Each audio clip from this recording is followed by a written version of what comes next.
Hello, and welcome to number 7 of the 10 video countdown to 10 years.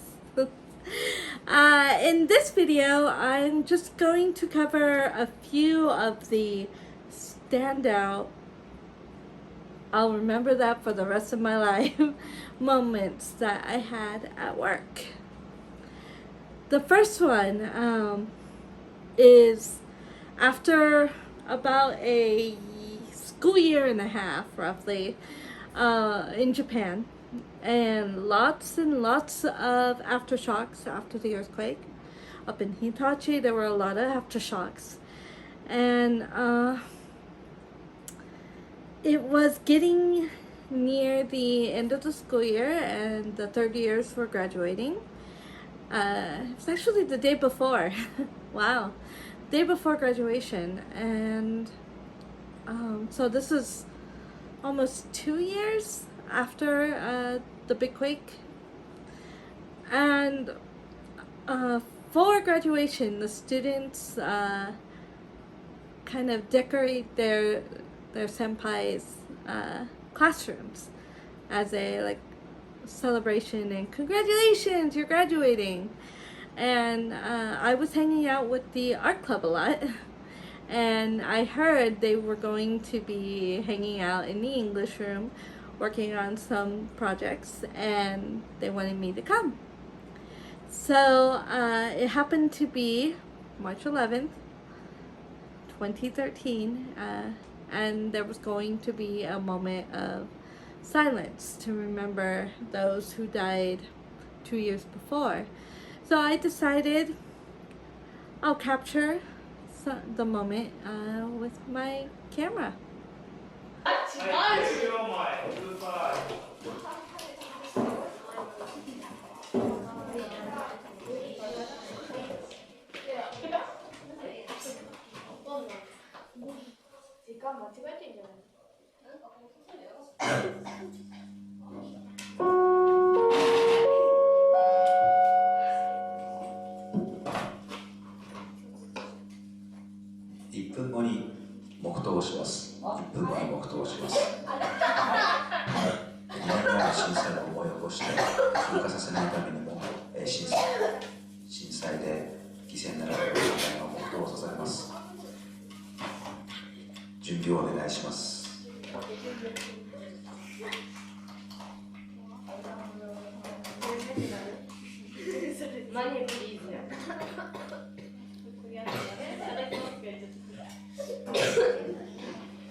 まもなく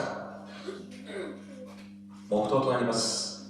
作業中の生徒、その場で黙祷をお願いします。黙祷。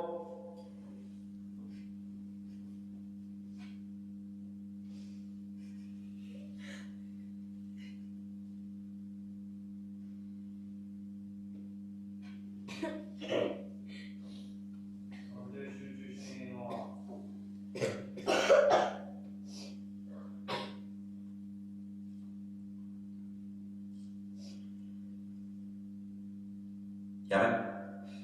ご協力ありがとうございました。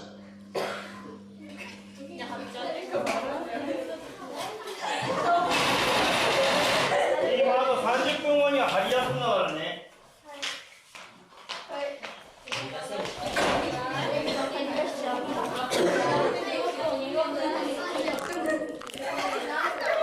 The next moment I want to talk about is one that came few years after that one, and I was working at the school. I had a wonderful JTE I was working with. Most of the JTEs I worked with were amazing. I will never forget them. But this particular JTE at the school had the assignment of going to a student's house who doesn't come to school. This student has not been to school since the 5th grade and was in her second year of junior high school, so like grade 8. So it's been a couple years since she really has attended classes, and this JTE would go to her house about once a week and have an English class. And she was really, really good at English. And my JTE got this crazy idea in their head that, hey, what if Michelle, the ALT, gave this student private lessons? And I just saw it like, I don't know, because technically we're not allowed to. Like, you're not allowed to give private lessons to your own students. But then I kind of got lost in the gray area of, but she doesn't come to school. Well, for starters, the teacher asked me to go with her on one of these weekly visits as an introduction. I was excited. This was like something new, a new experience, and I wanted to take part. So I went with her. I met the girl and her mother. We hit it off. It was wonderful, and I ended up tutoring her. I have no idea why she stopped coming to school. I have different theories, like her father did pass away. There was also a student that was kind of a terror that I wondered if he had anything to do with it.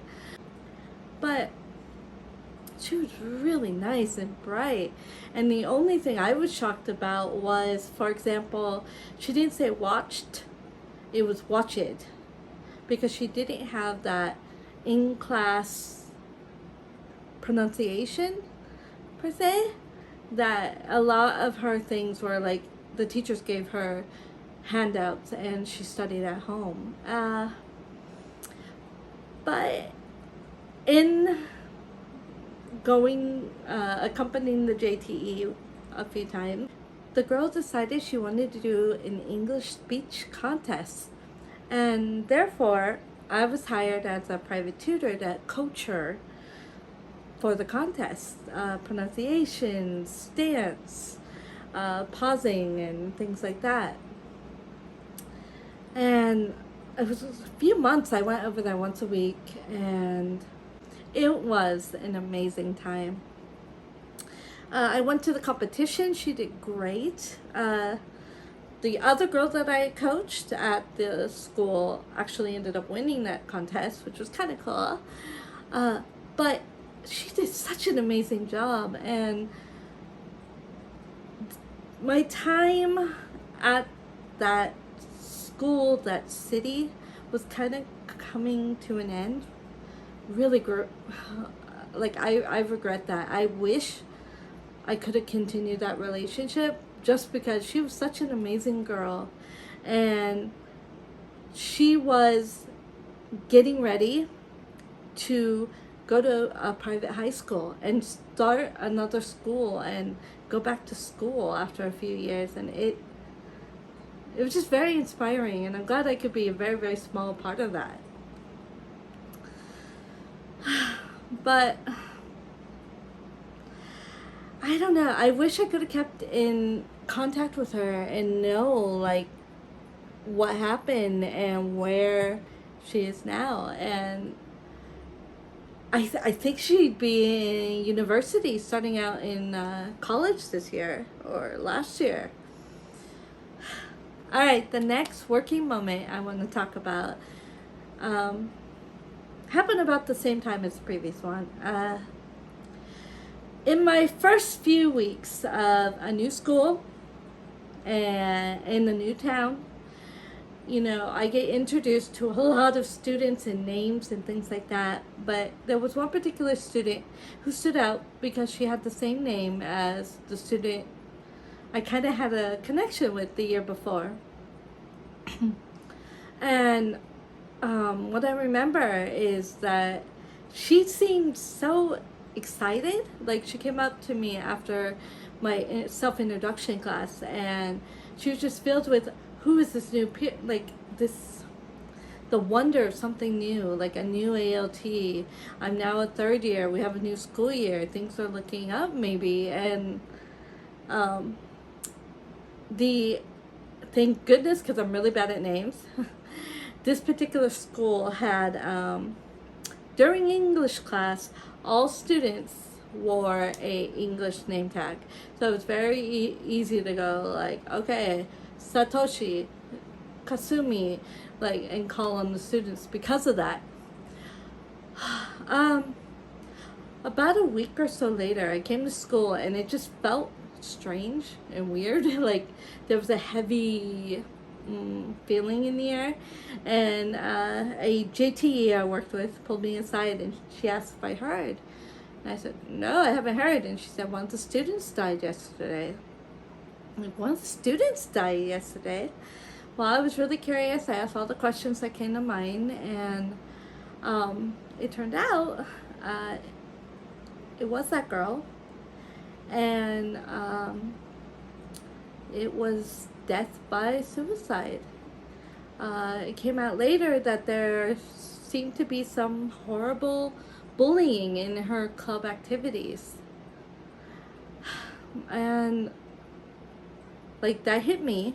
I mean, in all honesty, it was like a week into the school year, but she stood out to me early with her name, and just this was the first student, or thank goodness, I guess, the only student that I know that passed away. And I just like, I was so curious too, like what happened and this and that. Well, it turned out her younger sister was one of my 5th grade students at my elementary school. And she was gone for a little bit. And when she came back, I focused on her that I'm like, okay, this is her name, and this is her face. They go together. Remember this. Because throughout the rest of the year, I just made a point to make her laugh in class. Like, that was kind of the reason why I was doing that particular class, was to make her laugh and enjoy English and just have that 45 minutes of fun learning, you know? And I saw her change during the year. When she first came back, she sat quietly, didn't really talk with any of her classmates, and she always seemed to have that staring off, really in deep thought kind of look in her eyes. And it slowly turned into, she was back running around, playing with her friends, running up with her classmates to me saying, hey, are you having lunch with our class today? Or you come out at recess, or to use the English that we just practiced to show up, like, hey, I can do English. And I was so happy to see that. I honestly was. And I don't think I played a big part in that, but it was just great to see. Really, really great to see. And thinking about like where'd she be right now, she's probably about a year younger. Well, where'd she be? 2nd year in high school, I think now. And next year she's going to be full on going into the entrance exam. And it's just, the last working moment I want to share is happened during the last year that I was in Gifu. And I was working at this junior high school. Again, kind of like, why am I at a new school yet again? I really just want to be at the same school, but this school's pretty cool. I mean, yeah, it's cool. Well, there was this JTE who worked there that I would call a floating JTE. And what I mean by that is he did not have any classes of his own. He would like second teacher a lot of classes, or just be in the same room and help out with crowd control. I don't know, but yeah, I always wondered why, and then I learned that he taught classes to students in the huge hospital that was a couple of blocks away that were hospitalized. And that's why he couldn't have a class, because the incoming patients and outgoing and being released, that there was no consistency. So he needed to be free for a sudden hospitalization. Well, one day, I had talked to him about, like, I lived in Kakamigahara. I worked 1 year there. He worked at the same school I worked at, but many years ago. Like, oh wow, what a coincidence. And we had that conversation. Well, later, he got a new patient in the hospital. And this patient was in there for some sort of heart surgery. And she was getting better and recovered enough that she was starting classes so she didn't fall behind before going back to school. And he told me after his first meeting with her, he said, hey, I just got a new student. She's a 3rd year from the school you used to work at. I asked if she knew you, and she said, yes, I know Michelle. And she wants to meet you. She wants to see you. So I'm planning to go back at this time on this day, and you don't have class during that time. Do you want to go to the hospital with me and do the class with me? It's like, yes, of course. I want to see the student. She was definitely one that stood out. She was one part of a set of twins, and they always stood out in my mind in school. Because you're like, wait, didn't I just see you? Aren't you in class 3, but you're in class 1? Or, you know. Then I went, oh, the twins. Okay, I get it.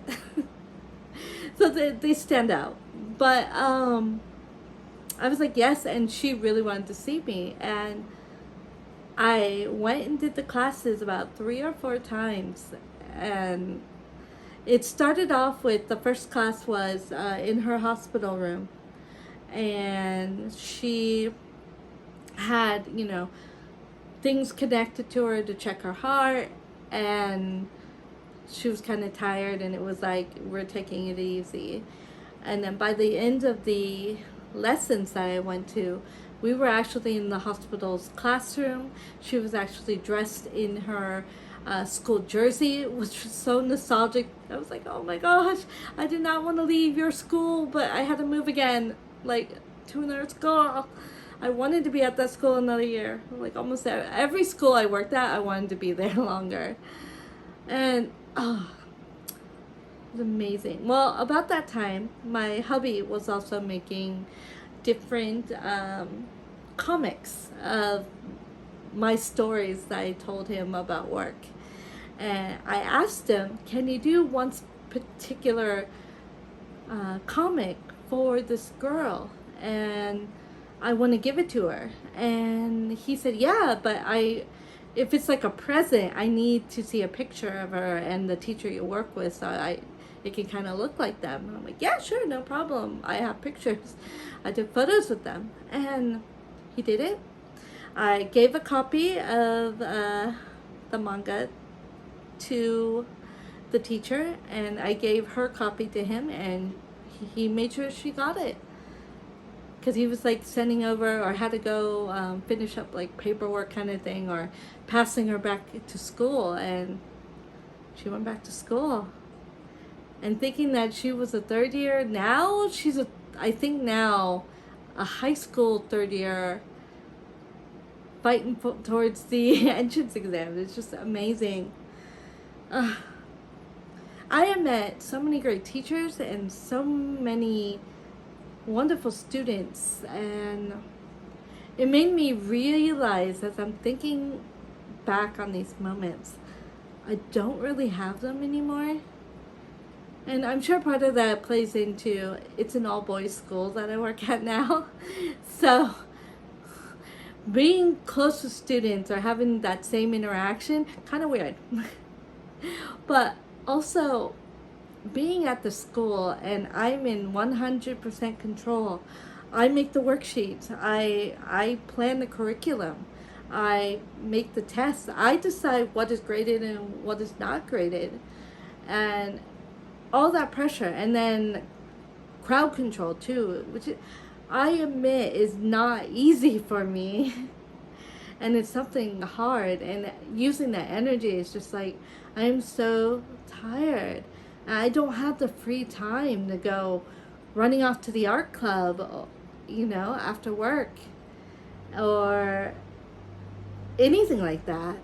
So I don't know, it's something that I want to reflect on, because yes, it's an all-boys school, but that shouldn't mean that I have none of those stories. I mean, these stories come from me and the students enjoying class and having those fun moments. Like, I have one, and I should really have my hubby draw it, where I asked 4 boys to come help me bring textbooks from the teacher's room to the class. And I did it by, okay, I want some Gryffindors, I want some Hufflepuffs, and come on. And it turned out like I had a Slytherin and a Gryffindor come, and a Hufflepuff. The Gryffindor took a large amount of the books and went on. The Slytherin took as little as they could, and when the Hufflepuff had a group of books, the Slytherin added some of theirs to their load, and I just went, you guys are perfectly sorted in your houses. You know, those moments, you know, I just don't have as many of them anymore. It's kind of sad, but this last 10 years of teaching have just been amazing and a ride. I mean, it wasn't perfect. That's why it was a ride, the ups and downs, and but I am excited to see what the next 10 years bring. Alright guys, that's it for this video. I'll see you in the next one, number 6, tomorrow. Ja!